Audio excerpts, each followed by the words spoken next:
Hello साथियों, नमस्कार। कैसे हैं आप सब? चलिए भैया, टीआरई 4.0 को लेकर के अभी आप लोगों के बीच में जो ये विषयवार और मेरिट लिस्ट वाली जो बात आ रही है उस पे लेकर के मैं आप लोगों के बीच में उपस्थित हूँ। दरअसल बहुत लोगों को ये कन्फ्यूजन है कि सर ये जो मेरिट वाली जो बात कही जा रही है, जो एक दो दिन पहले पेपर में जो चीज़ें दी गई थी उसको लेकर के ये कैसे डिवाइड होगा। मैं सोचा कि आप लोगों को मैं सब्जेक्ट वाइज भी दिखाना चाहता हूँ कि वैकेंसियों का जो दौर है, जो टीआरई 4 का विज्ञापन आप लोगों के बीच में आने वाला है, उसमें वैकेंसी कितनी है, किस सब्जेक्ट में कितनी वैकेंसी है और उस वैकेंसी के अनुसार किस तरह से आपको जो सीटें हैं आवंटित की जाएंगी जिला दर जिला, उस पर हम लोग बात करेंगे कि विषयवार ये मेरिट बनेगा कैसे। चलिए, आप सभी का बहुत बहुत स्वागत है और सब लोग जितने नए साथी होंगे, जो पुराने होंगे, जरूर एक बार सेशन को लाइक करिएगा और अपने जो भी साथी हैं उनमें शेयर जरूर करिएगा और मिशन 50 को आप लोग सब्सक्राइब करके जरूर रखिएगा। हम बात कर रहे हैं कि विषयवार लिस्ट कैसे बनेगा और कैसे बनेगी मेरिट लिस्ट और किस सब्जेक्ट में कितनी पद होंगे, इन सभी बिंदुओं पे हम लेकर के बात करेंगे। अभी आप लोगों को एक दिन पहले ये पेपर का कटिंग मिला होगा। ये पेपर में दर्शाया, चूंकि आयोग के द्वारा भी ये कंफर्म कर दिया गया है कि टीआरई 4 का जो होगा वो जिले की रिक्तियों के अनुसार मेरिट लिस्ट में होगा चयन। यानी कि अब कहने का मतलब यह है, यहाँ पे स्पष्ट लिखा हुआ है कि बीपीएससी शिक्षक नियुक्ति परीक्षा का विज्ञापन जल्द जारी करेगा। इस बार कई महत्वपूर्ण बदलाव किए गए हैं। नए बदलाव के साथ ही विज्ञापन जारी किया जाएगा। नए बदलाव की वजह से पूर्व के फॉर्मेट में कुछ बदलाव हो रहा है। इस बार रिक्तियां जिलावार निकाली जाएंगी। अभ्यर्थियों की मेधा के अनुसार जिला आवंटित होगा। यानी बीपीएससी की ओर से मांगे जाने वाले आवेदन में अभ्यर्थियों को 3 नहीं बल्कि 38 जिलों का विकल्प भरना होगा। अब यहां समझिएगा, 3 का जो जिक्र किया गया है, अब तक जो टीआरई 1 हो, 2 हो, 3 हो, अगर आप इसको देखेंगे तो इसमें क्या होता था, 3 जिलों का ये लिया जाता था कि 3 जिलों का ब्यौरा दिया जाता था कि 3 जिला आप लोगों को भरना होगा। यानी कोई 3 जिला भरना होगा। जब आपका रिजल्ट जारी होगा तो वो ऑल ओवर बिहार का पूरा हर जिले का रिजल्ट एक साथ जारी होता था। उसमें से 3 जिला आवंटित किया जाता। जो आप भरे रहते हैं वो मिलता भी था कि नहीं मिलता था। बहुत लोगों को मिला भी, बहुत लोगों को नहीं मिला। लेकिन यहाँ पे अब जो बात कही गई है, यहाँ समझने की बात यह है कि अगर आप क्या करते हैं, इसमें यह भी कहा गया कि अब ऐसे अभ्यर्थी जो जिला का विकल्प नहीं चुनेंगे उनका चयन किसी भी जिले के लिए नहीं होगा। अभ्यर्थी अगर किसी तरह की गलती करेंगे तो उन्हें दिक्कत होगी। रिजल्ट की मेधा सूची के अनुसार अभ्यर्थियों का जिला आवंटित किया जाएगा। इसमें आरक्षण रोस्टर का भी पालन होगा। जिस जिले में जितनी रिक्तियां होंगी उसी के अनुरूप मेधा सूची में अभ्यर्थियों का चयन किया जाएगा। टीआरई 4 में अल्फाबेट वाले सिस्टम को हटाने की तैयारी। अब यहां समझ जाते हैं कि इसमें क्या क्या प्रावधान होगा। ध्यान दीजिएगा, अब यही कंफ्यूजन आप लोगों को बार बार सता रहा है और बहुत लोगों का मैसेज आ रहा है कि सर इसमें आखिर कैसे होगा। अब यहां समझिए, आपके बिहार में कितने 38 जिले हैं। ध्यान दीजिएगा, मान लीजिए आप हैं गोपालगंज के, आप हैं गोपालगंज के। अगर आप चाहते हैं कि हमको गोपालगंज करना हो, सिवान करना हो, या पटना में करना है, या फिर आपका सारण में करना है। अब समझिएगा, अगर मान लीजिए इस तरह से आप 1 2 3 4 अगर इस तरह से आप करके अपना आवेदन कर रहे हैं, आवेदन इसी तरह से आप 38 जिला का आप लोग आवेदन में भर दिए। अब समझिएगा, अगर मान लीजिए गोपालगंज में 700 सीटें हैं, सिवान में 500 सीटें हैं, पटना में 800 सीटें हैं और अगर मान लीजिए आपका सारण में 300 सीटें हैं। ध्यान दीजिएगा, अगर मान लीजिए आपका मेरिट ठीक ठाक है, जिस सब्जेक्ट में आप आवेदन किए हैं 1 to 5 6 to 8 9 जो भी आप आवेदन किए हैं उसके अनुसार मैं बात कर रहा हूं। अगर मान लीजिए आप यहां 700 सीटें हैं, अगर आपके सब्जेक्ट में 55 सीटें हैं, नियर अबाउट, ये मत सोचना कि मात्र 55 ही सीटें हैं गोपालगंज में, ऐसा नहीं है। अगर मान लीजिए गोपालगंज में 55 सीटें हैं या 100 सीटों पे मान के हम चलते हैं, यहां आवेदन हुए हैं 1000। ध्यान दीजिएगा, 1000 लोगों ने आवेदन किया है इस जिले के लिए, इस जिले को पाने के लिए। अगर आप इस 100 सीटों के अंतर्गत अगर आप आते हैं तो आपको गोपालगंज अलॉट हो जाएगा। अगर आप इसके अनुरूप नहीं आते हैं तो आपको सिवान में आना पड़ेगा, फिर नहीं आते हैं उस मेरिट के अनुसार तो 3 नंबर पटना में आना पड़ेगा। फिर इस तरह से आप line by line, line by line नीचे आएंगे जैसे जैसे आपकी मेरिट होगी।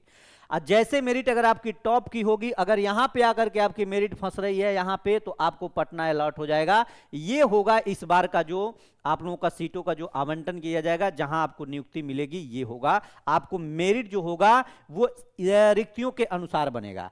अब यहां पे हम बात कर लेते हैं, ये कुछ रिक्तियां हैं हमारे पास। इस रिक्तियों के अलावा हम लोग समझ जाते हैं कि इस रिक्तियों में क्या क्या चीजें, किस सब्जेक्ट में कितनी सीटें आपको मिलेंगी।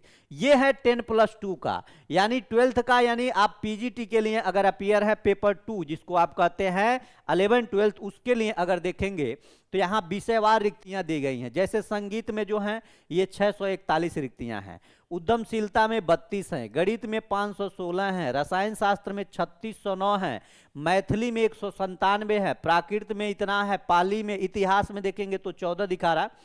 ये क्या है, सभी विषयों की सूची जिसमें शेष बची रिक्तियों की संख्या है, यानी जो रिक्तियां बची हुई हैं उसकी मैं बात कर रहा हूं। अर्थशास्त्र में 31 है, मनोविज्ञान में 1107 है, और राजनीति शास्त्र में आप देखेंगे तो 298 है, व्यवसायिक अध्ययन 123 है, भोजपुरी मगही दर्शन शास्त्र देखेंगे 84 है, गृह विज्ञान में 587 है।